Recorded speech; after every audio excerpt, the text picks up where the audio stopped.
ఈ బేరింగ్ ఎలా వేయాలి ఏంటి అని మొత్తం వీడియోలో చూద్దాం. స్కిప్ చేయకుండా అయితే మొత్తం చూడండి. మొత్తం A to Z చూపిస్తాను మీకు. ఓకే,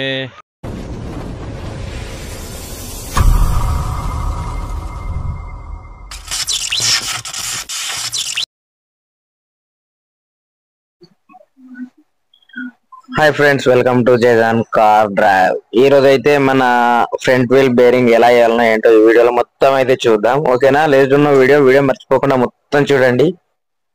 వీడియో ఎలా వేయాలి ఏంటంటే చాలా మంది అడుగుతూ ఉంటారు. దాని గురించి అయితే ఈ వీడియోలో మొత్తం ఈరోజు చూద్దాం. ఓకేనా, మర్చిపోకుండా వీడియో స్కిప్ చేయకుండా అయితే చూడండి. ఓకే,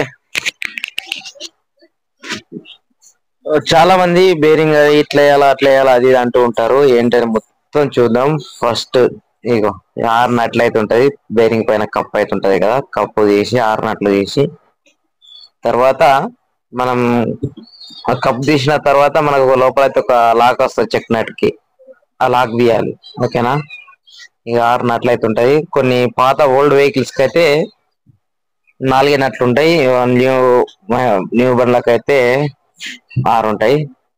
ఇది వచ్చేసి చెక్ నట్. ఓకేనా, చూస్తున్నారు కదా చెక్ నట్. దాంట్లో ఒక లాక్ అయితే ఉంటది. లాక్ జాగ్రత్తగా తీయండి. మా దగ్గర అయితే ప్లేయర్ లేదు. ప్లేయర్ అయితే అన్న తీసుకొస్తుండు. ఎంతసేపు అన్న, తొందరగా రాయన్న. మాకు ప్లేయర్ తోటి ఇలా తీసిన తర్వాత చెక్ నట్ ఇప్పేస్తే ఈజీగా అయితే ఇది అవుతుంది. మహేంద్రకు జాండియర్ కి అయితే బగ్గా తేలుంటుంది. ఆ బండికి ఈ బండికి పోలిస్తే ఆ బండి బేరింగ్ పోయింది అనుకో డైరెక్ట్ టైర్ పడిపోవడమే. మహేంద్ర బండి అయితే, జాండియర్ బండి అయితే సారీ, మహేంద్ర చెక్ నట్ ఉంటది కాబట్టి లాక్ ఉంటది కాబట్టి ఏం కాదు. మహేంద్ర జాండియర్ కి అయితే ఉండదు. ఓకేనా, చిన్న బేరింగ్ అయితే పోయింది చూసారు కదా. పెద్ద బేరింగ్ అయితే మంచిగానే ఉంది. ఆయిల్ సీల్ ఇదైతే ఆయిల్ సీల్ కూడా మనం జాగ్రత్త వేసుకోవాలి. ఓకేనా, మామూలు అయితే ఉల్టా వేసిండు, మళ్ళా దాన్ని తీసి సీదా వేయడం అయితే జరుగుతుంది.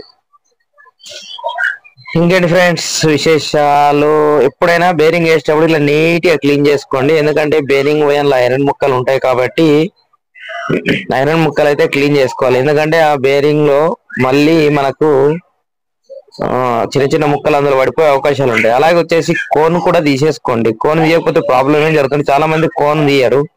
నేను కూడా కోన్ డ్యామేజ్ అయిపోతే తీయను. కాకపోతే కోన్ ద్వారా కొన్ని లైనింగ్స్ పడతాయి అబ్బా కోన్ మీద. బేరింగ్ పోయి మొత్తం బేరింగ్ తుక్కుతుక్కయి లైనింగ్స్ అయితే పడతాయి కదా, ఆ కోన్ తీసేస్తే బాగుంటది. ఎప్పుడైనా కోన్ తీసేయండి. ఓకేనా, కోన్ తీసిన తర్వాత మంచిగా నీట్ గా క్లీన్ చేసుకోండి. నీట్ గా క్లీన్ చేసుకుంటేనే అదైతే బాగుంటుంది. నీట్ గా క్లీన్ చేసుకొని తర్వాత ఇది చేసుకోండి.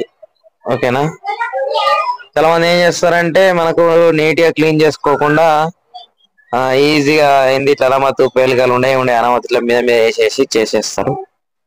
ఓకేనా, అలా కాకుండా ఇది చేసుకొని చూస్తారా, మన డెక్స్ నట్ అయితే ఒకట్లేదు, డెక్స్ నట్ అయితే పోయినాయి.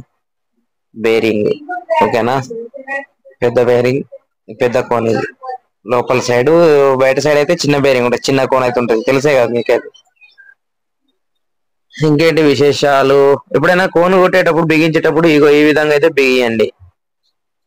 అలా పెట్టి అనామతి ఈజీగా పైన ఒక కోన్ పెట్టి ఈజీగా బిగియండి. ఎందుకంటే చాలా మంది ఏం చేస్తారంటే డైరెక్ట్ దాన్నే కొట్టేస్తారు. కొట్టేసి కోన్ అయితే డ్యామేజ్ అవుతుంది కదా. కోన్ డ్యామేజ్ అయినప్పుడు అది మనకు సెట్ కాదు, ఎందుకంటే స్క్రాచెస్ పడతాయి కదా. ఇది ఇటు సైడ్ చిన్న, బయట సైడ్ వచ్చేసి చిన్న కోన్, లోపల సైడ్ పెద్ద కోన్ వస్తుంది. 2 బేరింగ్లు అయితే వస్తాయి. ఓకేనా, కోన్లు ఎక్కించుకొని ఈజీగా బేరింగ్ ఎక్కడ ఈజీగా ఇలా కొట్టుకున్న తర్వాత మనం మళ్ళీ గ్రీస్ చేసుకోవాలి. గ్రీస్ మంచిగా పెట్టుకొని ట్రై చేసుకోవాలి. ఆయిల్ సీల్ చూస్తున్నారు కదా, ఆయిల్ సీల్ కన్ఫ్యూజ్ అవుతుంది మనోడైతే ఆయిల్ సీల్ గురించి అయితే. ఓకేనా, మళ్ళీ ఇలా దింపేయడం జరుగుతుంది. ఆయిల్ సీల్ కరెక్ట్ బిగియండి. ఎందుకంటే ఆయిల్ సీల్ లో గ్యాప్ వచ్చింది అనుకో అదే మెయిన్ మనకు ఆయిల్ సీలే. ఓకేనా, తర్వాత బేరింగ్ కూడా మనకు ఇట్లా లూజ్ పోతుంది. ఒక్కోసారి అబ్బులో పెట్టి పెట్టచ్చు, కాకపోతే ఆయిల్ సీల్ దగ్గర కరెక్ట్ అయితే కూర్చోదు.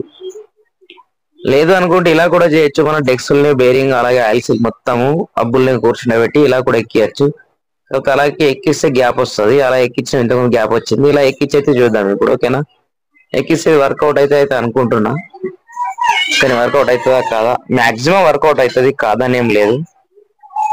కాకపోతే ఒక్కసారి బేరింగ్ పోయిందంటే అది రెగ్యులర్ అది పోతూనే ఉంటది. అదే సమస్య మహేంద్ర బండి కానీ ఏ బండి అయినా కానీ.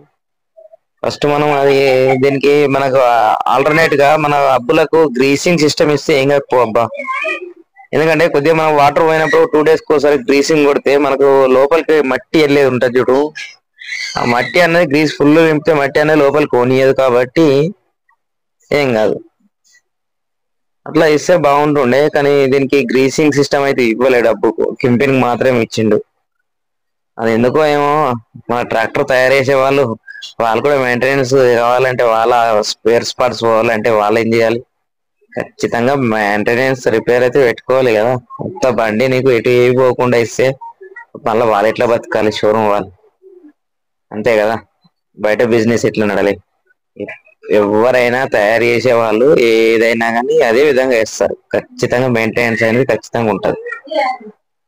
చూస్తున్నారు కదా, బేరింగ్ వేయడం అయితే చాలా చాలా ఈజీ. అంతా ఇదేం కాదు. కొంతమంది నాకు అట్లా చెక్కినట్టు వెహికల్ బేరింగ్ తీసేసి ఆయన బేరింగ్ కొంచెం క్లీన్ చేసుకొని మళ్ళీ 2 బేరింగ్లు వేసేసుకుంటే అయిపోద్ది. అంత ఈజీ ప్రాసెస్. కాకపోతే మనం ఎక్కించేటప్పుడు జర ప్లే ఉంచొద్దబ్బా. ప్లే ఉంచకుండా ఫుల్ టైట్ ఎక్కిస్తే మనకైతే బాగుంటుంది. ఓకేనా, ఫుల్ టైట్ చేయండి కొద్దిగా. మనం ఎందుకంటే ఫుల్ టైట్ చేసినా అభ్యంతరం లేదు, ఎందుకంటే రన్నింగ్ లో లూజ్ అవుతుంది కాబట్టి టైట్ చేసిన ఏం బాధ ఉండదు మనకు. ఓకేనా ఫ్రెండ్స్, చూడండి అంతా అయితే కొట్టాలి కేజీఎల్. ఓకే, ఈ వీడియో కనుక నచ్చినట్లయితే ప్లీజ్ లైక్, షేర్, సబ్స్క్రైబ్. మరిన్ని వీడియోస్ కోసం అయితే బెల్ ఐకాన్ అనేది యాక్టివేషన్ చేసుకోండి. మళ్ళీ మంచి వీడియోతో మేము ముందుకు వస్తాను. Okay, thank you, bye, see you next వీడియోలో మళ్ళీ కలుద్దాం.